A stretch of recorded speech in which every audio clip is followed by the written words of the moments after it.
নমস্কার, আপনারা দেখছেন জেলার 1 নম্বর অনলাইন ও TV channel Birbhum RC TV. আপনাদের সঙ্গে আমি শুভাশিস। শুরু করছি আজকের সংবাদ।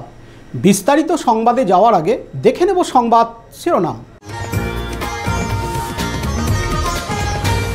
ফেসবুক ইউটিউব মিটআপে মেডেল কারাকারি সিউড়িতে। যাত্রা শিল্পের মৃত্যু বক্রেশ্বরে।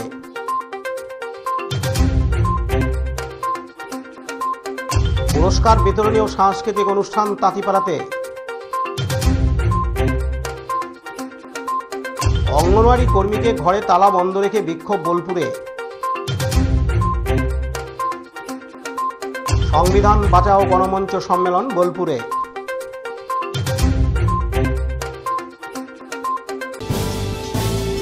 এবার সংবাদ বিস্তারিত।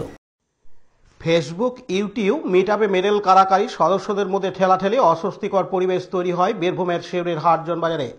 গতকাল রবিবার 16 নভেম্বর দুপুরে বীরভূম, মুর্শিদাবাদ, বর্ধমানের ইউটিউবরা ফেসবুক রিল যারা বানান তারা একটি মিটআপের আয়োজন করে।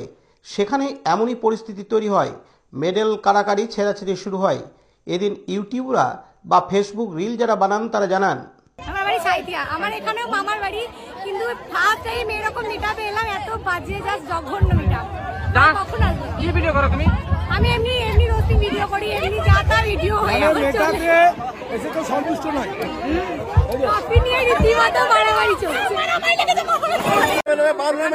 ছিল 300 টাকা, 300 টাকা ওখানে বলো নেওয়ার জন্য এসে একটা বিরিয়ানি খাওয়ার জন্য নয়।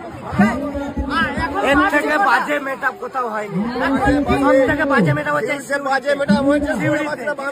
3:35 বাজছে, এখনো পর্যন্ত খাবার ম্যানেজমেন্ট ভালো নাই। তাহলে কি বলা যায় এদেরকে? 300 টাকা নিচে এটা ব্যবসা, এইভাবে ব্যবসা হয় না। ব্যবসা করতে গেলে বাড়িতে অনেকজন আছে, তাদেরকে নিয়ে নামাও। ব্যবসাটাকে কি বলে? আমাদেরকে নিয়ে ব্যবসা বলে? আমাদেরকে নিয়ে ব্যবসা করতে গেলে বাজারে এসো, বাস স্ট্যান্ডে নিয়ে খেলাবো। পার্থ দাসের report, Birbhum RC TV Suri. আজকের সংবাদ এই পর্যন্ত। পরবর্তী সংবাদের জন্য চোখ রাখুন বীরভূম আরসি টিভির পর্দায়। নমস্কার। বীরভূম জেলার দুবরাজপুর ব্লকের বক্রেশ্বর পর্যটন কেন্দ্রের অসীম মুখার্জি গতকাল রবিবার 16 নভেম্বর রাত্রি 11টা নাগাদ শেষ নিঃশ্বাস ত্যাগ করেন তার নিজ বাসভবনে। মৃত্যুকালে তার বয়স হয়েছিল 68 বছর। তিনি মারণব্যাধি ক্যান্সারে আক্রান্ত হয়েছিলেন। অসীম মুখার্জি বক্রেশ্বরের একজন প্রতিষ্ঠিত হোটেল ব্যবসায়ী ছিলেন। শান্ত, মিষ্টভাষী ও সরল মনের মানুষ ছিলেন। সবার সাথে কথা বলতে, গল্প করতে ভালোবাসতেন। তিনি এলাকার যাত্রা ও নাটক প্রভৃতি নির্দেশিকায় ভূমিকা পালন করতেন। অসীম মুখার্জির অকাল প্রয়াণে শোক স্তব্ধ বক্রেশ্বরের বাসিন্দারা সহ জেলাযাত্রা শিল্পীরা। অসীম মুখার্জি জেলা তথা রাজ্যের খ্যাতনামা শিশু সাহিত্যিক ও ছড়াকার আশিস মুখোপাধ্যায়ের দাদা ছিলেন। যাত্রা ও নাটকের লোকশিক্ষার ধারক ও বাহক অসীম মুখার্জিকে শেষ শ্রদ্ধা জানাতে বক্রেশ্বর মহাশ্মশানে উপস্থিত হন রাজ্য বিজেপির সাধারণ সম্পাদক জগন্নাথ চট্টোপাধ্যায়। এদিন তুষারকান্তি ঘোষ জানান,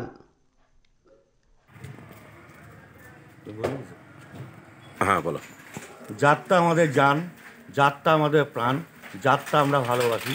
সেই যাত্রা যে আমাদের হাতে কলমে শিখিয়েছে, নির্দেশনা দিয়েছে এবং আমাদেরকে বকেছে এবং সঙ্গে সঙ্গেই ভালোবেসেছে, সেই অসীমদা গতকাল প্রয়াত হয়েছেন।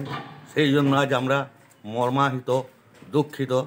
এই অসীম মুখার্জি চলে যাওয়ার জন্য যাত্রা জগৎটাই শেষ হয়ে গেল। যাত্রা আর মনে হয় অসীমদার মতো নির্দেশক, অসীমদার মতো মাস্টার আমরা পাবো কিনা সন্দেহ। সেই জন্য অসীমদার আত্মার চির শান্তি কামনা করি। তিনি যেন স্বর্গ থেকে আমাদের আশীর্বাদ করে এবং এই যাত্রার শিল্পটা যাতে উঠে না যায়, সেই জন্য অসীমদা যেন আমাদের সব সময় যেমন সহযোগিতা করে, সেই রকম অন্য কোনো ব্যক্তি যদি উঠে আসে তাহলে আমরা এই যাত্রা শিল্পটাকে ধরে রাখতে পারবো। নাহলে অন্যদিকে তাঁতিপাড়ার যাত্রা শিল্পী চঞ্চল সেন বলেন, বলো। আচ্ছা, এই অসীম মুখার্জি গতকাল রাতে প্রয়াত হয়েছেন। এরপর আপনারা তো যাত্রা শিল্পী, যাত্রা জগতের নক্ষত্র পতন হলো, আপনাদের প্রতিক্রিয়া কি বলবো ওনার সম্বন্ধে? উনি আমাদের যাত্রা জগতের ভগবান ছিলেন সাক্ষাৎ। গ্রাম অঞ্চলে যাত্রা জগতে বলতো, তো সাধারণ যাত্রা জগতে বলতে চাইবো না। কিন্তু উনি চলে যাওয়াতে যে আমাদের কী অবস্থা হইল মানে বলে বুঝতে পারে। আমাদের না ফ্রন্ট থাকবে না থাকবে, গোটা গ্রামের লোক ওনাকে দারুণ শ্রদ্ধা করত। এবং যাত্রা পাগল একদম, যাকে বলা যায় যাত্রা প্রেমিক, একদম পাগল। মানে ওনার সম্বন্ধে কিছু বলাটাই হবে ছোট। তো উনি চলে যেত আমরা খুব মর্মাহত, এবং বুঝতেই পারছেন যে কী মনের অবস্থা রয়েছে। তো সেই জায়গায় কিছু বলার নেই। উনি যেন আমাদের দূর থেকে আশীর্বাদ করেন স্বর্গ থেকে, যে ওনার মতো কাউকে যেন পেয়ে থাকি, তাহলে আমাদের যাত্রা জগৎটা বাঁচিয়ে রাখতে পারবে। উনি চলে যাওয়াতে আমি শুধু না, আমাদের গ্রামের এবং যাত্রা সঙ্গে যারা যুক্ত তারা একদম মর্মাহত। সোমনাথদের রিপোর্ট, বীরভূম আরসি টিভি, তাঁতিপাড়া।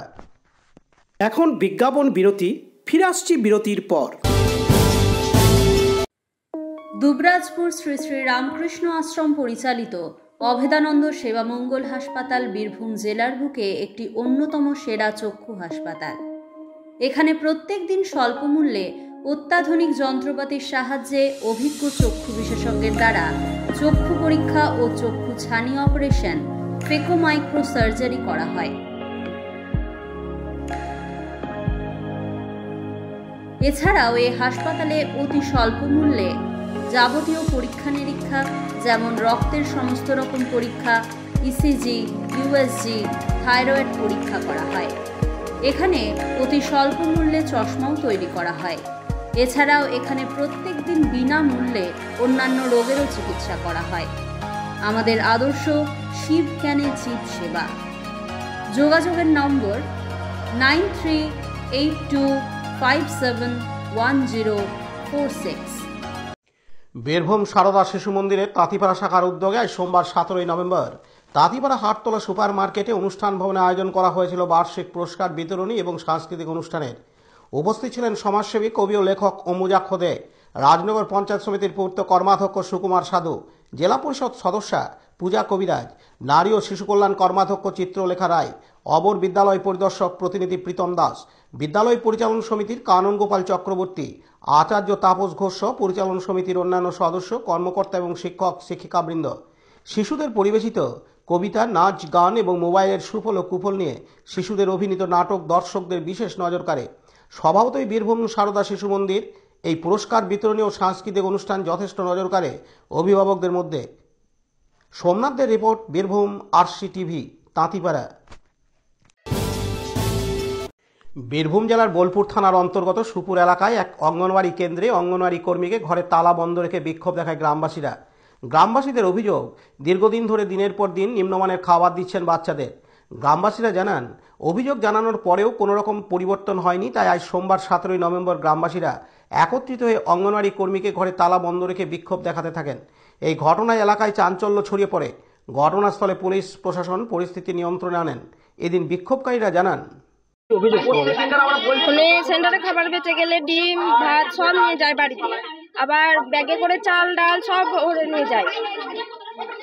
বাচ্চাদেরকে খাবার ঠিক মতো দেয় না, আবার বেঁচে যাওয়া খাবারগুলো বাড়িতে নিয়ে যায়। আবার একদিন চাল নিয়ে যেয়ে ওইদিকে নিয়ে যেয়ে রোদে দিয়েছিল, আর সেই ডাল আর আনেনি। আমরা চাই ওরা যেন ওই জন্য এখানে না থাকে, মানে আমরা অন্য জায়গায় অন্য কাউকে যেন দেয় এখানে উনি চাল ডাল বাড়িতে সব নামিয়েছিল। সেন্টার থাকতো, যদি সেন্টার না থাকতো ভালো বলা যেত যে না সেন্টার না, বাড়িতে নামাইছে। হ্যাঁ, ওই জন্য ওনাকে আটকে রাখা হয়েছে যাতে না উনি বাড়ি চলে যায়। আপনাদের আসার জন্য ওনাকে আটকে রাখা হয়েছে। বৃষ্টি রাখবে।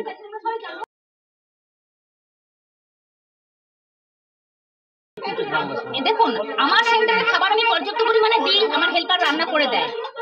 এবারে আমি একজন 291 পাটের বিএলও, আমাদের বোলপুর এসি 291 পাটের বিএলও, আমাদের 284 এসি। এবারে এসআরআই এর কাজ চলছে, আমি থাকতে পারছি না, কারণ কি আমি অন ডিউটিতে আছি। আমাদের ব্লক থেকে বলা হয়েছে অন ডিউটি, আমাদের পুরো প্রুফ দিয়ে দিয়েছে যে অন ডিউটি। এবার সেন্টারের জন্য চলে, পর্যাপ্ত পরিমাণে খাবার আমি দিয়ে যাই, হেল্পারও রান্না করে 11টা সাড়ে 11টা পর্যন্ত থাকে। এবারে যদি কেউ খাবার নিতে না আসে তাহলে তো আমার কিছু করার নেই। এবারে আমি বলবো যে আমার থেকে বেশি ভালো আমার হেল্পার বলতে পারবে আমি দিই কি দিই না, করি কি করি না। কারণ কি আমি আমারটুকু বলবো যে আমি দিয়ে যাই, করি, আমার হেল্পারও করে। এবারে আপনি সেটা দেখবেন, আমি কি বলবো, আমি তো অন ডিউটিতে আছি। আমার কি দিয়েছে? হ্যাঁ, আমি বাড়িতে তুলেছি খাবার, এর আগে আমি এই রুমটাতে খাবার রাখতাম, এই রুমটাতে খাবার রাখতাম, আমার খাবার বাইরে বার করে দিয়েছিল। আমি বাড়ি নিয়ে গেছি, আমাকে বলেছিল খাবার নিয়ে আসতে, তোমাদের যখন আমার বাড়ি পর্যন্ত আমি টেনে নিয়ে গেছি, তোমরা এবার নিয়ে এসো। গ্রামের মায়েরা যেয়ে নিয়ে এসছে, তখন কিন্তু আমার সেন্টার তখন আমার দিল। যখন আমি নিয়ে চলে গেলাম তখন আবার আমাকে সেন্টার ওই রুমটা দিয়েছিল, ওই রুম তখন এটা ছিল না, তখন ওই রুমটা দিয়েছিল। তারপরে এই প্রথমবার আমি আমার বাড়িতে খাবার তুলেছি। আমি রীতাবালার বাড়িতেও আমার খাবার নেমেছিল, আমি ওখান থেকে খাবার নিয়ে এসেছিলাম, তাতে কোনো অসুবিধা হয়নি। রীতাবালার সেন্টারেও খাবার নেমেছিল আমার, নিয়ে এসেছি। এবারে আমি বিএলওর ডিউটিতে কাজে আমি কর্মরত রয়েছি, সেক্ষেত্রে বাড়িতে তুলেছি। আমি কি কোনো অন্যায় করেছি? যদি আমি অন্যায় করে থাকি আমি বললাম তো, দ্বিতীয়বার কোনোদিন আমার বাড়িতে খাবার উঠবে না, ঠিক আছে? এর আগে আমার বাড়িতে ওঠেনি, আমার বাড়িতে আমি নিজে নিয়ে গেছিলাম, কারণ ওই রুমটা বন্ধ করে দিয়েছিল, ওই রুমটা বন্ধ করে দিয়েছিল বলে আমি নিয়ে গেছিলাম। এখন বর্তমানে তো ওই রুমটা, তারপরে আবার মায়েরা যে নিয়ে আসলো, তারপরে ওই রুমেই ছিল। যখন যতদিন না এই সেন্টার হলো, এই সেন্টার হওয়ার পরে এই সেন্টার ঢোকানো হয়েছে। কাজী আমিরুল ইসলামের রিপোর্ট, বীরভূম RCTV বোলপুর। গতকাল রবিবার 16 নভেম্বর বোলপুর বেসরকারি লজে সংবিধান বাঁচাও গণমঞ্চের সম্মেলন অনুষ্ঠিত হয়। এই সম্মেলনের মূল উদ্দেশ্য কেন্দ্র সরকার সংসদীয় সংখ্যাগরিষ্ঠতার জেরে 10টির বেশি অধিক বিতর্কিত আইন পাশ করেছে। এইসব আইনগুলি হিন্দু, মুসলিম, জৈন, খ্রিস্টান সহ সংখ্যালঘু পিছিয়ে পড়া জনগোষ্ঠীর জন্য গভীরভাবে উদ্বেগজনক ও ক্ষতিকারক প্রভাব ফেলতে চলেছে।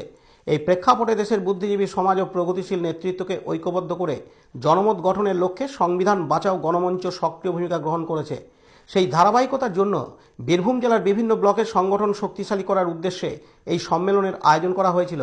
এই অনুষ্ঠানে উপস্থিত ছিলেন বীরভূম জেলা সংবিধান বাঁচাও গণমঞ্চ কমিটির সভাপতি শিক্ষক মাওলানা সিরাজুল হক, জনাব ইনতাজ আলী শাহ, প্রাক্তন বিচারপতি ও সংখ্যালঘু কমিশনার চেয়ারম্যান সংবিধান বাঁচাও গণমঞ্চ জনাব হাজি শামসুল হক, রাজ্য সভাপতি সংবিধান বাঁচাও গণমঞ্চ শ্রীমন্ত রায়, অ্যাডভোকেট সুপ্রিম কোর্ট কার্যকরী সভাপতি দেবারুণ রায়, প্রখ্যাত সাংবাদিক, লেখক ও মুখপাত্র সংবিধান বাঁচাও গণমঞ্চ সাবানা পারভিন, চেয়ারম্যান সোনার বাংলা ফাউন্ডেশন মনিরুল ইসলাম, মোল্লা অ্যাডভোকেট কলকাতা হাইকোর্ট অর্পিতা চ্যাটার্জি, কার্যকরী সভাপতি মালদা শ্যামা দাস বন্দ্যোপাধ্যায় সহ অন্যান্য বিশিষ্ট ব্যক্তিবর্গ। কাজী আমিরুল ইসলামের রিপোর্ট, বীরভূম RCTV বোলপুর। আজকের সংবাদ এই পর্যন্ত। পরবর্তী সংবাদের জন্য চোখ রাখুন বীরভূম RCTVর পর্দায়। নমস্কার।